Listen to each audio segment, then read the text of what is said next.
In this episode, Holly and I sit down to discuss the journey that led each of us here to living wealth and to the infinite banking concept as a whole. She's Holly and she helps people find financial freedom. He's Nate. He makes sense out of money. This is Dollars and Nonsense. If you follow the herd, you will be slaughtered.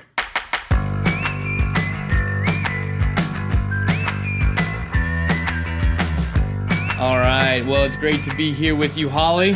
I'm excited.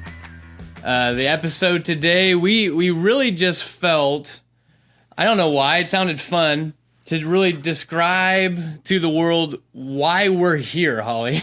So, yes. You know, what brought us here? I think everyone has somewhat of a journey that they could detail of what led them to learning about infinite banking, which is what we teach. But I wanted to maybe even go deeper than that, Holly, and what led us to working here with Living Wealth, with the team here, with Ray.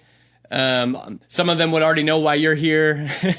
Mine might be, just Yes. because that I'm sure they'll find out more details if they didn't. But really, everyone has a journey that leads them, to come to infinite banking as a whole. So I wanted to describe not only that, what created a passion in us for this topic, but then also just how we ended up here, where we're at, doing what we're doing as advisors for Living Wealth.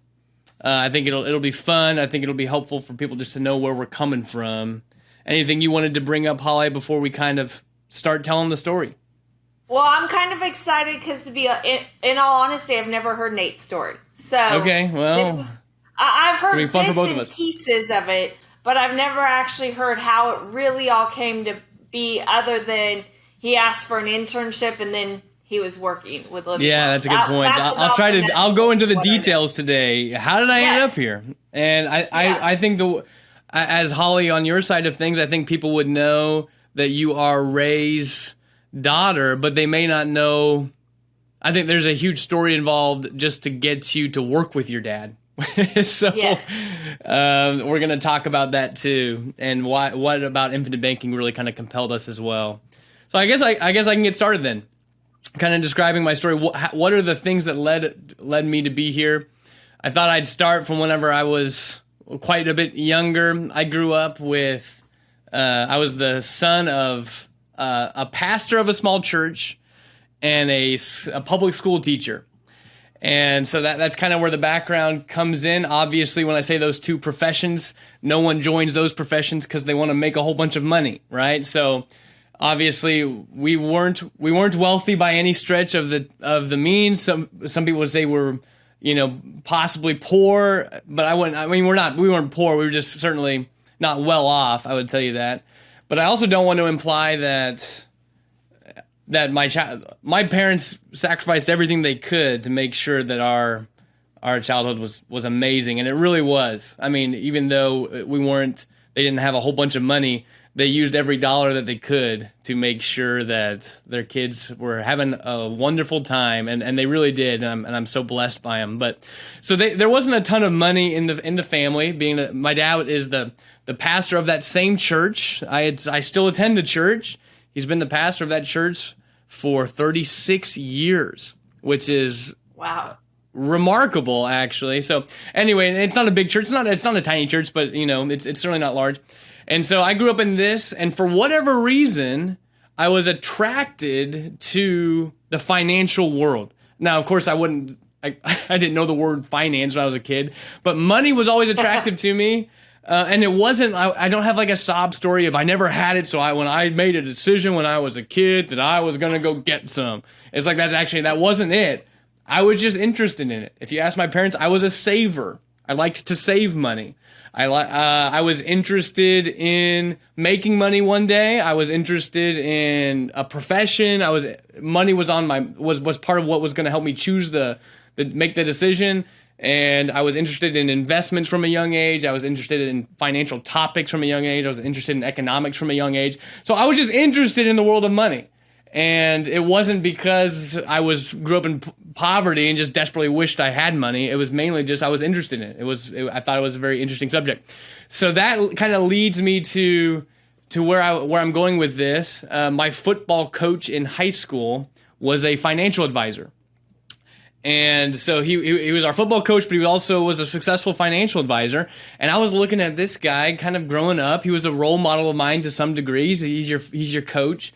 And you're like, he's doing pretty well for himself, actually, being a financial advisor. It looks like he's doing well for himself. And he's got enough time to coach this football team as just a side passion of his. I'm thinking, this seems like a good career potentially. I'm already interested in money and finance and economics and banking and all sorts of things.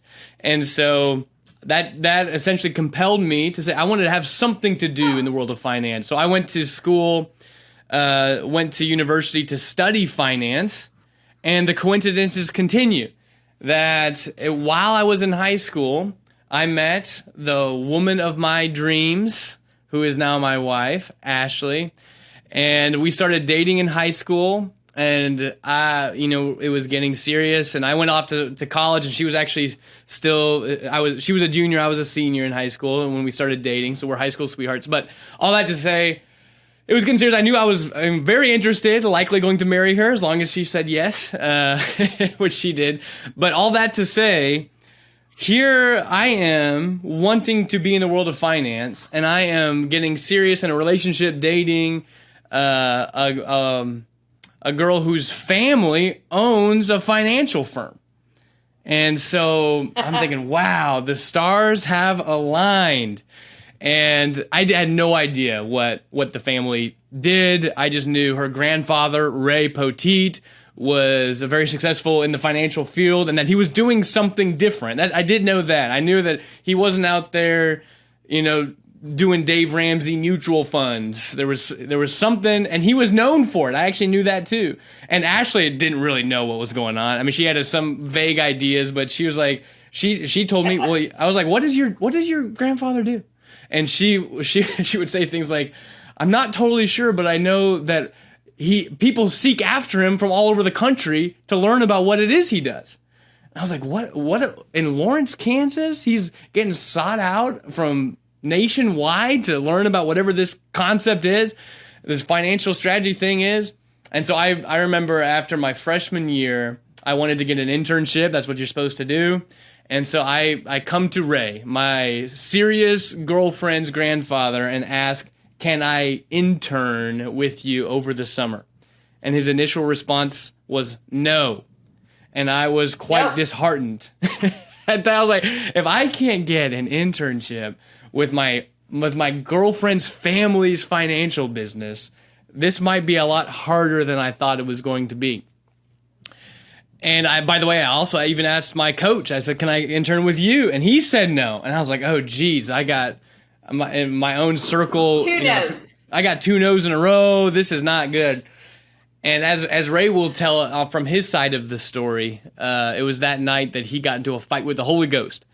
And essentially the Holy Spirit pestering him, asking him questions. Why did you say no? He's like, well, we've never had an intern. We don't need an intern, blah, blah, blah. Finally, though, he was convinced that it was the Lord that wanted him to change his answer and bring me on board. So that was the summer of 2012. That was almost 11 years ago, whenever I came and spent essentially 3 months shadowing Ray. And that's really all I did. I was by his side at almost every meeting. He would do webinars. I would sit in his office. I'd be listening. I'd be soaking it all in. I'd be asking him questions. Sometimes he'd get irritated about the questions. I'd keep asking. Sometimes we'd argue. But it was a huge growth moment in my life, a huge learning moment.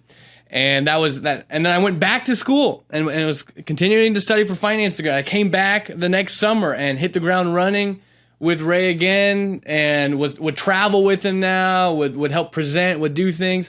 And it was at the end of the summer, I was left with a decision. Would I go back to university to complete my degree in finance, or would I stay with Ray? And it was actually Ray that kind of stirred it. He says, Nate, I bet you over the next year or two, I could teach you far more about the world of business with you spending time with me than if you go back to university to get a degree. And that was actually, I think, one of my first leaps of faith, by the way, in this whole scenario, was I knew that it was probably right, but there was no guarantee of success. And so I was trying to figure out, well, if I leave now and I work with Ray and I fail, then I don't have much to fall back on. Because I decided not. Now, by the way, for everyone listening to this, I actually really enjoyed school. I was a 4.0, I was doing great, and I was enjoying it. So I wasn't a kid who's like, I hate school, get me out of here. I was having a great time. I was doing well. I was excited to go back. But I had to make a business decision, a risk reward decision on what I was going to do. And I remember it took some faith, and I was like, I'm going to do it. I'm going to stay, I'm going to work full time with Ray, and I'm going to commit to this thing. And so that was the summer of 2013. I've been doing it full time ever since, and God's been gracious the entire time. And it's been a huge blessing. So that's how I wound up here with Ray. And what I felt about Infinite Banking, I've been talking for a long time. I'm gonna give up the floor in just one moment too, Holly. But I remember what I loved about Infinite Banking. First of all, I loved it. It was a perfect fit for me in so many ways. It was a perfect fit. But not only that, just a career where I was able to teach it played to my strengths. So because it's a concept and there's a lot to, I'm not a very good salesperson. I never really wanted to be in sales, and it's not a natural strength of mine. I keep saying that, and people are probably tired of hearing that. And that by me saying I'm not a good salesperson, that's not a sales strategy I'm using either. I'm just merely saying I'm not attracted to it the way some people are.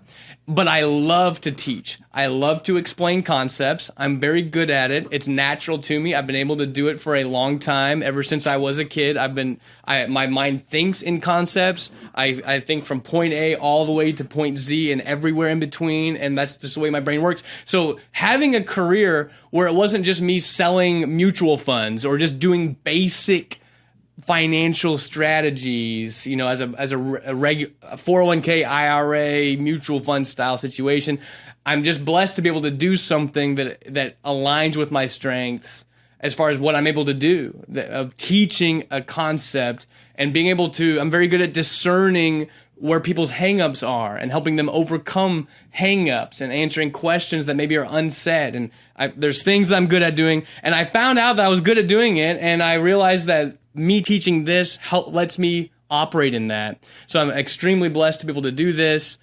And that leads us to Holly to say, well, how did you start this podcast? And I remember this podcast has become a huge blessing in our lives. I did not believe it was going to work. So we started this thing because our marketing guys said you should do it. And that was like in 2015, he was bringing it up. And I remember I had never listened to a podcast ever, or maybe like just a couple. I was like, who listens to podcasts? This is I guess I'll do it, but I do not think it's going to do anything. And lo and behold, by the way, it has become a huge delight. I enjoy doing them. I'm good at doing them as far as like it once again, it fits my natural, what I like to do is explain concepts. Lo and behold, podcasts is where people are doing this, and it's caught a big head of steam in general, and there's a whole bunch of people, everybody's practically listening to podcasts now. And here we are, we started this podcast, I think it was 2016, Holly. It's like, we're going on our 7-year anniversary sometime this year, of shooting podcasts. And it's been a huge blessing to us and to our clients and to all the people who get to know us. Having this podcast has been a big deal. So, I mean, I'm just blessed to be where I'm at, with Ray kind of nearing the tail end of his career, and passing, a lot of the leadership responsibilities off of his plate. It's been a fun ride to be here, and that's kind of where we are. Obviously, I didn't get too much into Infinite Banking, but yeah, I was very compelled by Infinite Banking.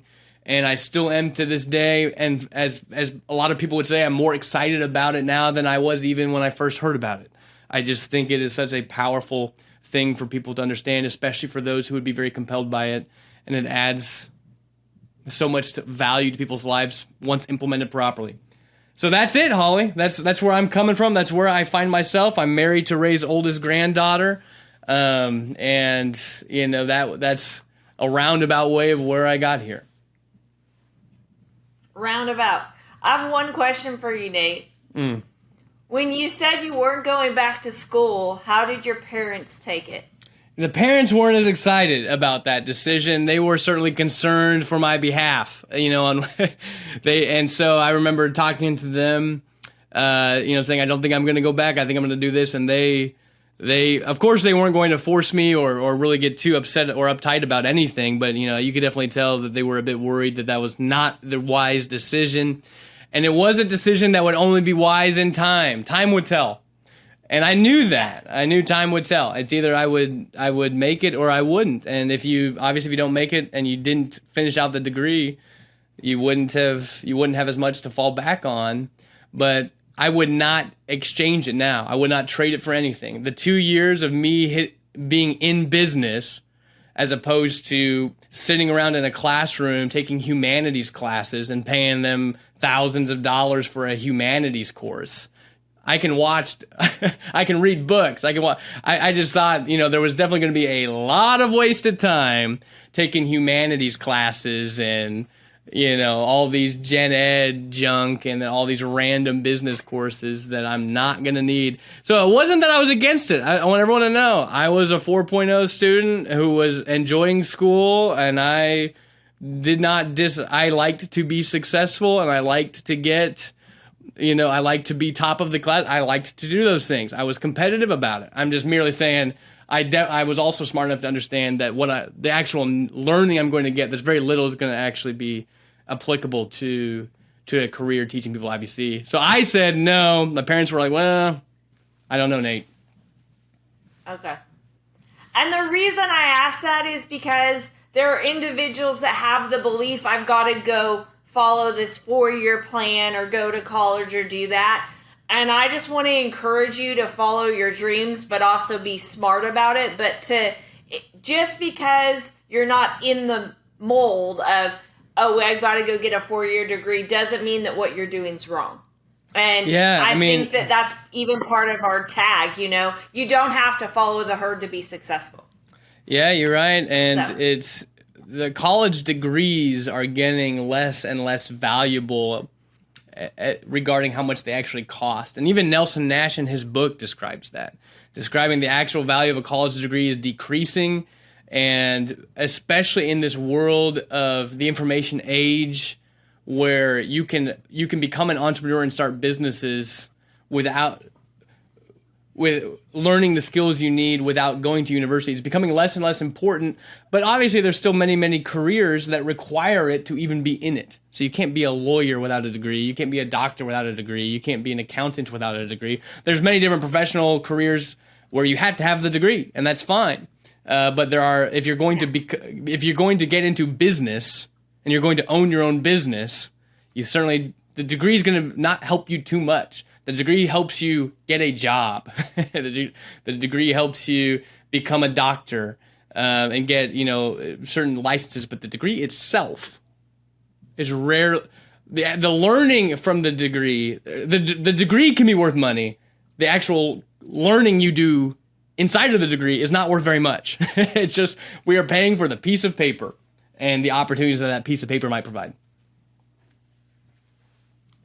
But anyway, Holly, I would agree. Let's jump in with you. Tell me how did my story is quite different than Nate's.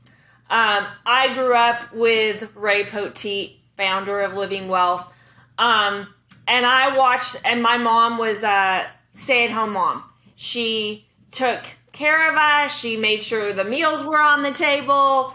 She was at all of our events. She super mom. Okay, and I saw my dad work really, really hard all of my life. Work really hard every day. He traveled a lot. He drove or flew literally all over the country to do this business, to build it by himself, to make it a success for what it was.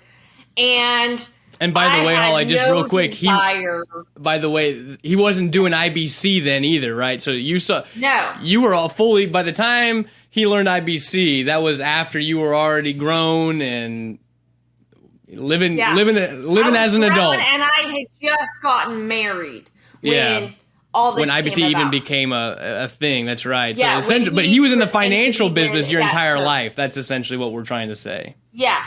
He sold life insurance, pension plans, all of that, securities.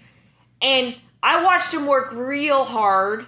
And I will say, Nate, my biggest fear growing up, because he traveled so much, he was gone all the time. My biggest fear really was that when I got married, he'd miss my wedding day because a client would call and he'd have to go take care of it. Oh, God. I mean, and people can be like, that's so crazy. But I can remember him being paged in an airport before when we were traveling somewhere, right? Because they didn't have cell phones and all that.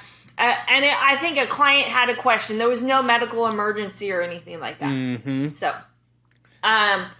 all that to say, I wanted nothing to do with that side of the business of working really hard, investing people's money. I also saw he's always genuinely cared about his clients, genuinely had this very caring nature for them, wanting the very best. So when he was doing stocks and stuff, when it was up and down, my dad was up and down. He would be really upset when money was lost, especially clients' money, as well as his own, but he would really take that personally. So I saw the good and the bad, kind of the ugly, and I was like, I do not want that stress. And I'm going to say, kind of fast forward a bit. I went to college, Nate. I got a master's degree. I have a master's degree in higher education. I was going to do anything but finance, money, insurance. I wanted nothing to do with the family business. And basically what happened is my dad got diagnosed with leukemia, and we didn't know if he was going to live or if he was going to die. The doctors gave him about 6 months. And I just knew every time I went home, I had to make the most of it. And by the way, at this point in time, I'm in Athens, Greece. I'm recruiting Olympic volunteers for the Olympic Games. I'm working for a nonprofit organization. And every time I went home, what's going to happen? And while I was in Greece, Nate, I met my husband, and we ended up getting married. And right after we got married and came back from our honeymoon, my dad started talking to us about the infinite banking concept and IBC and do you want the business? Now, I will say he asked my older sister first if she wanted the business. And she will never be in front of a microphone like you and I. And Yes. you will probably never see her get on a client call. She doesn't mind talking on the phone, but don't put her in front of people. And she said, how about we kind of, and I'm going to say this, we totally ganged up on my dad, met him for lunch, and said, how about we all join the business? And that was kind of the start. It was in early 2005 that kind of started of joining the business. Now, not unfortunately, but I was living in England.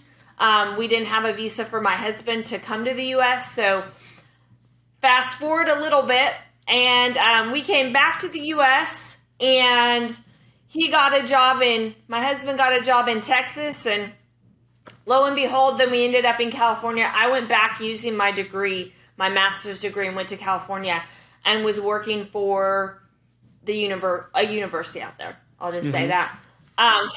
And so really that was what I was going to do. It put a roof over our head. We had 2 kids by then. I was pregnant with my third, and we had a roof over our head. We didn't have to pay rent.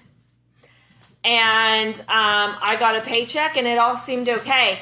And then we decided basically, and I say the .com or the recession kind of name, you probably might not remember this, but in 2008 and 9, basically across the U.S., they had started cutting class time. So professors stopped teaching a third of their classes because they weren't getting paid. And they literally would be penalized. They could not be in the office or on campus during those times. So I'm like, okay, I was the last one hired here in 2008. And now we're in 2009. Chances are, if this keeps going the way it is, I'm going to lose my job, was my biggest concern. And so we decided what is best for our family. So we actually moved back to Kansas late in 2009 for me to work in the family and join the business. And I really didn't enjoy it at that time. It was not a lot of fun. I'm just going to say I was doing a lot of grunt work. Probably like you, I didn't get to sit in webinars. So I'm going to say, Nate, you were a little more privileged than I was. Yes. I didn't get to sit in webinars. I didn't get to talk to clients. I didn't get to do any of that. I was like taking applications, which I didn't mind, and I was scanning paper in of old client files. That's what I did for like 9 months. And my old boss called and said, I haven't hired anybody for your job. Do you want it back? And I was like, yes, because I just didn't enjoy what I did. And probably like you, I'm not a salesperson, but I do not like menial tasks. They're just, I like to interact with people. I like to do stuff.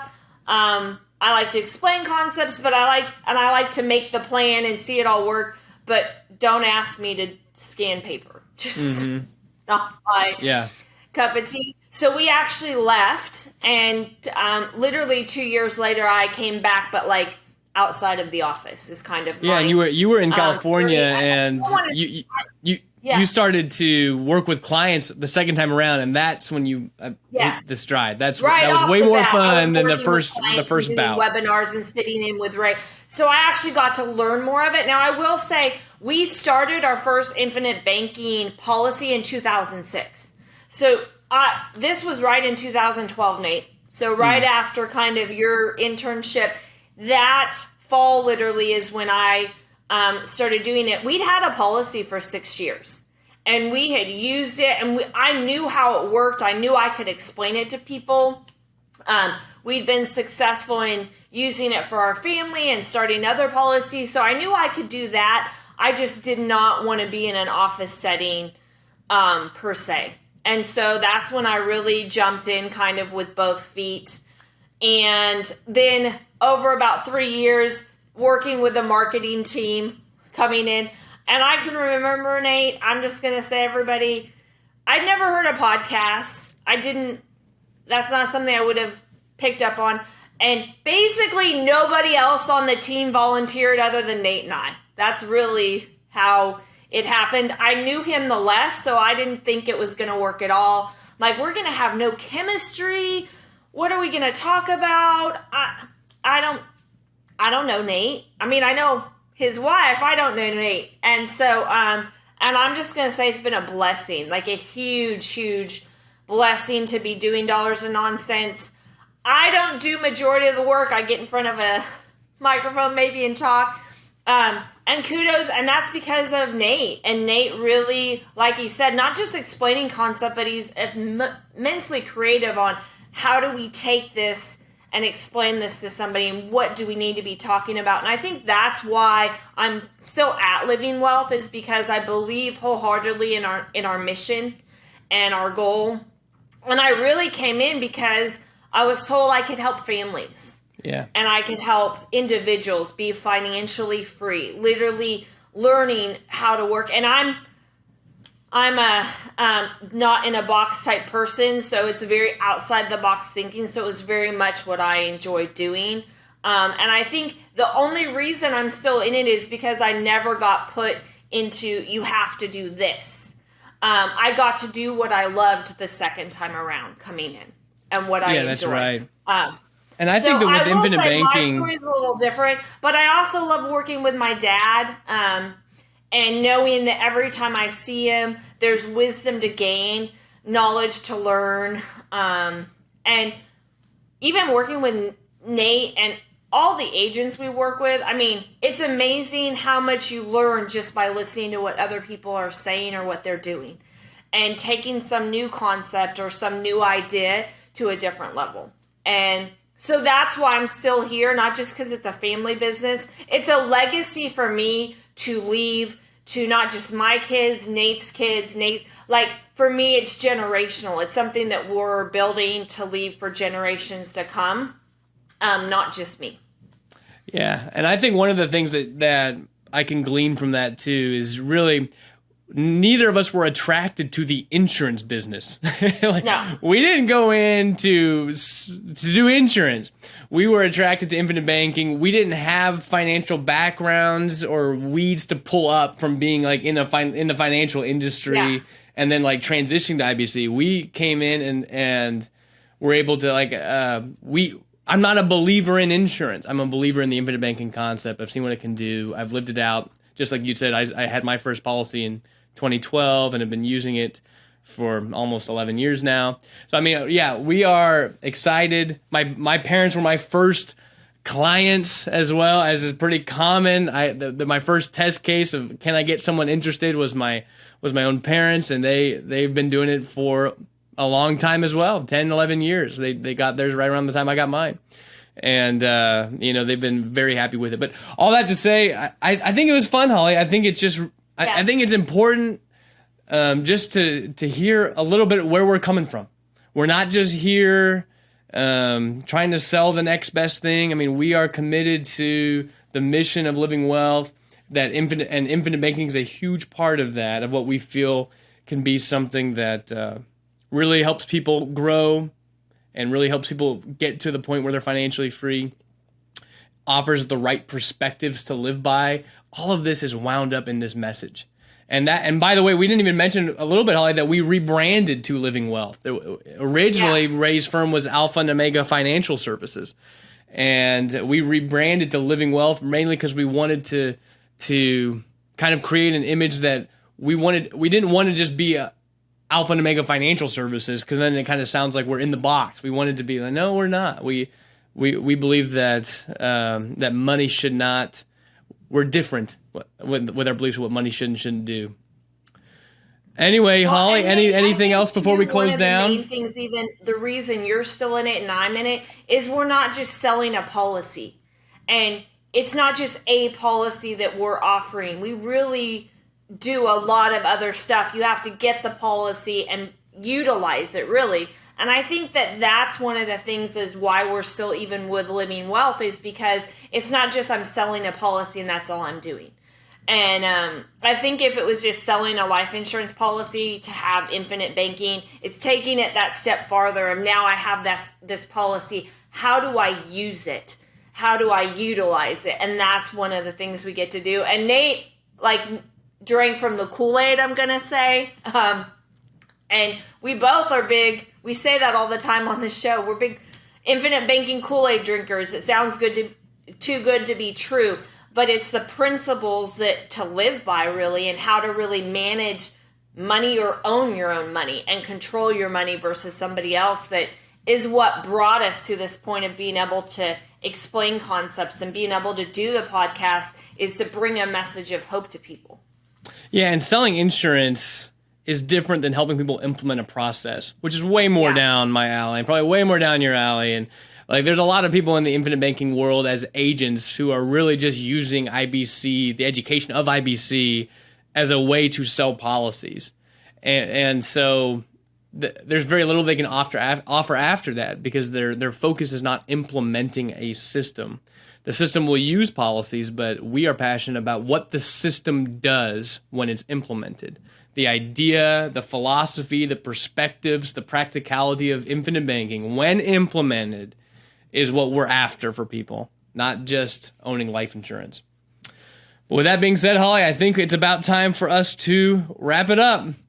Anything else? No. Are we good? All right. Well, thank you all so much for joining us. This has been Dollars and Nonsense. If you follow the herd, you will be slaughtered. For free transcripts and resources, please visit livingwealth.com/E170.